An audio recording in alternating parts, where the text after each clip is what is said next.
Hi, my name's Phil. I like talking about politics, and in this video I'd like to discuss the huge new MRP poll which YouGov dropped yesterday. This one is particularly useful because we can directly compare the results with the same pollster and methodology from 3 months earlier, and the direction of travel is not good for Rishi Sunak.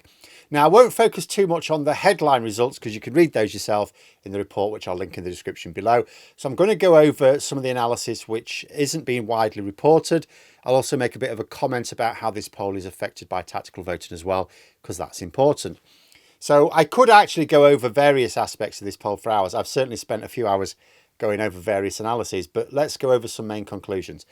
The first MRP poll carried out its fieldwork last December. This one did it last month. Also remember, this latest poll is after all the tax cuts and after inflation's fallen quite a bit. So any Tories thinking those tax cuts and the falling inflation is going to work in their favour, it's like, yeah, in the 3 months between these polls, inflation actually fell quite a bit. It hasn't got much further to fall realistically. And you announced 2 rounds of tax cuts. The other thing to note is the seats covered are those in Britain, not Northern Ireland, because the main party is not active there. And this is ultimately about trying to work out what the balance of power in Parliament would be after the election. And the average vote share for the Conservatives has dropped by about 2 points, from 26% to 24%. These are rounded up numbers. Labour's has increased from 38% to 41%. So between 2 and 3 point increase there. And Reform UK have also seen their vote share increase from 9% to 12%. Now, the first thing you may notice is that these vote share figures are smaller for Labour and Reform UK than their weekly normal polling, but greater for the Conservatives. And you think, so why is that? Why does their weekly poll say the Conservatives have a lower share of the vote than their MRP poll and Labour and Reform UK a higher one? Partly it is because YouGov in their MRP polling are trying to take account of don't knows and tactical voting. In other words, they're using a model which is trying to extrapolate. It's not saying this is what people are saying now. It's like, here's the direction they're moving in, and this is where we think it will be after a general election campaign. Because one of the main problems with polling is it's always happening without a general election campaign. That always changes things. So they're trying to account for that. So the values in this poll are not strictly what the results would be if the election were held tomorrow. It's what they think it would be after a general election campaign. So it'll be interesting to see how well this new methodology works in practice. Now, you might think, if YouGov are trying to take tactical voting into account, that any seats where the Conservatives are still winning comfortably are probably safe for them. However, there are a couple of things I would say to that. The first is that the average vote share for the Conservatives has already gone down by about 2 points in 3 months. If they want to hold off the election for another 7 to maybe even 10 months, there's room for it to drop further still. In fact, if you take a look at, let's just pick a Tory MP out, James Cleverly. On this poll, he's on a 5% lead over Labour now. Couple of problems there. First of all, Reform UK are quite active or have a lot of support there. So if Reform UK gain even more Tory votes from there, which is likely, because I don't see how the Rwanda bill works in the Tories' favour, and if tactical voting, progressive tactical voting goes, oh, James Cleverly, yeah, we'd like to get rid of him. He's the Home Secretary who has been pushing ahead with the Rwanda plan. Labour could easily take that.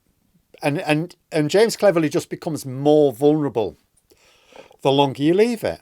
You know, the second thing to note is that an MRP poll cannot take account of uniquely local factors. So, for example, like James Cleverly, because he's the Home Secretary, because he might be particularly disliked by progressive voters, you may find you get more than the average amount of tactical voting in that area. You know, what are some of the other factors that can change individual results? First, if a party really pumps a lot of resources into particular seats during the election campaign itself, then you would expect them to boost their vote share. They should get a larger vote share where they're targeting. Case in point, Bristol Central. Now, this YouGov poll is way better for the seat than the recent Survation poll, but it still has the Greens quite far back. It still looks comfortable for Labour. Now, everyone paying attention knows this is not actually the case. There's a real battle there.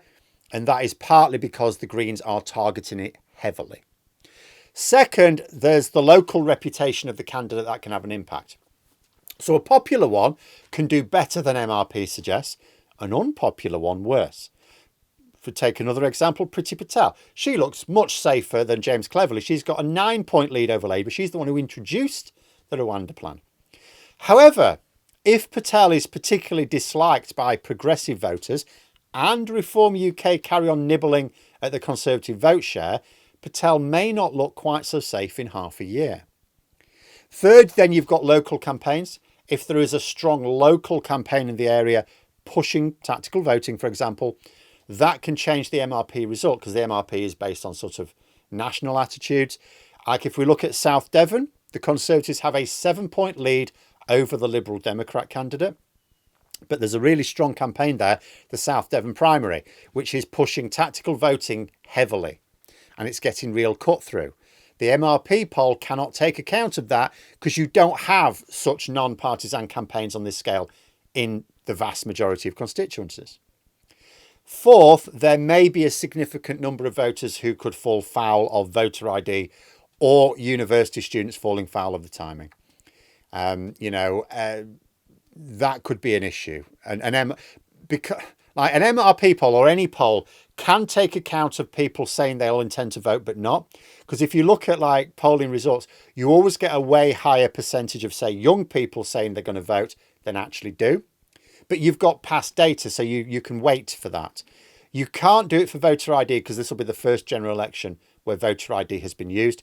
So it's the first time any pollster has had to deal with the issue of people saying that they intend to vote and meaning it, but going to the polling station being turned away because they didn't realise they needed voter ID. So that could be an issue. I don't know how large an issue that will be, really.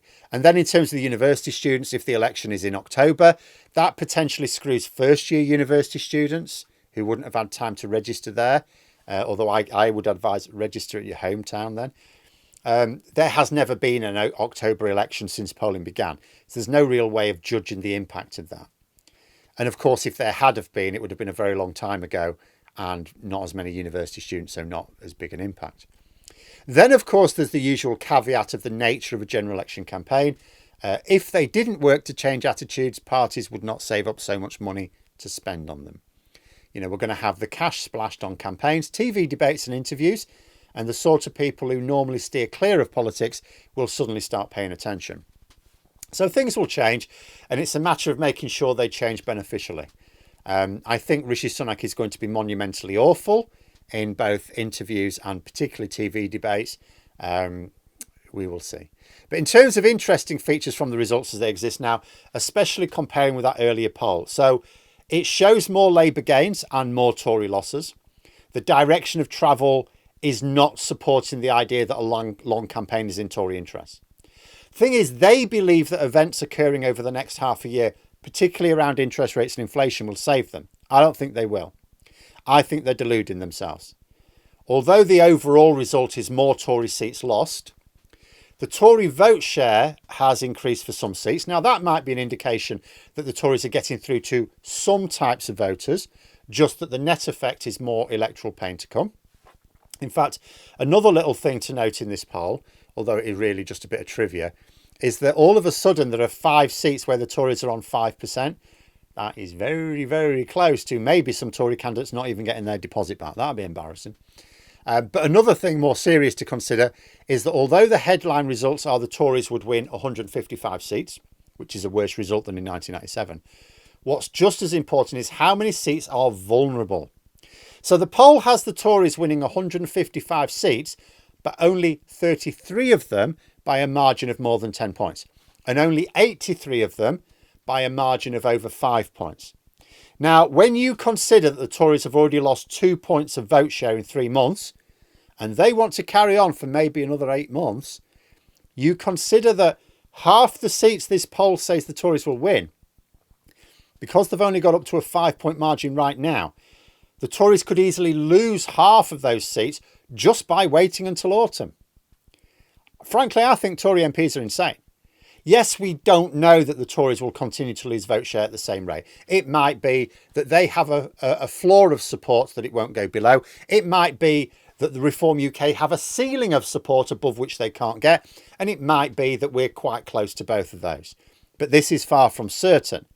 And as I said, I don't think that falling interest rates and inflation is going to save them. Inflation has been falling quite a bit between these two polls, but Tory vote share still went down. So they can forget about inflation saving them. As for interest rates, they're still going to result in people paying a lot more for their mortgages and rents. As for whatever happens with the Rwanda bill, whatever it is, doesn't matter what the outcome is, it's good for Reform UK. You know, does the bill get held up and Sunak blame Labour peers in the House of Lords? That helps Reform UK. Does it go through and Rishi Sunak uses it and it doesn't do anything to channel crossing numbers? That helps Reform UK. Tories are mad. They're already on for a pounding, so sure, calling an election now might seem crazy, but this poll, you know, particularly compared with the previous one, shows the Tories could end up being behind the Lib Dems in the next Parliament just by delaying. The more the delay, the more voters feel that the Tories are hiding from the ballot box. Autumn is a naturally less optimistic time of year than spring because it's the time, instead of just going out and enjoying the sunshine, it's the time where you start to need more energy for lighting and heating, puts extra pressure on the cost of living. We also have Brexit import controls coming online from the end of this month. Yes, I expect them to be extremely light touch, but they'll still be there. And that's going to put pressure on food and medicine supplies. They also know that they're facing record levels of channel crossings. You know, the third poll, let's say there's a third poll in 3 months' time, say, that could be very interesting. But so far, the tale being told is not only of the Tories getting spanked at the election, the results been worse the longer this goes on. The only saving grace with having to wait until autumn is the thought of the panic which will suddenly take over Tory MPs when they realise that interest rates are not the cavalry coming to save them. But there we are. Those are my thoughts. If you enjoyed the video, please subscribe for further content and click the like button. You can also sign up for memberships if you'd like to support the channel further. Thanks for watching, and until next time, I'll see you later.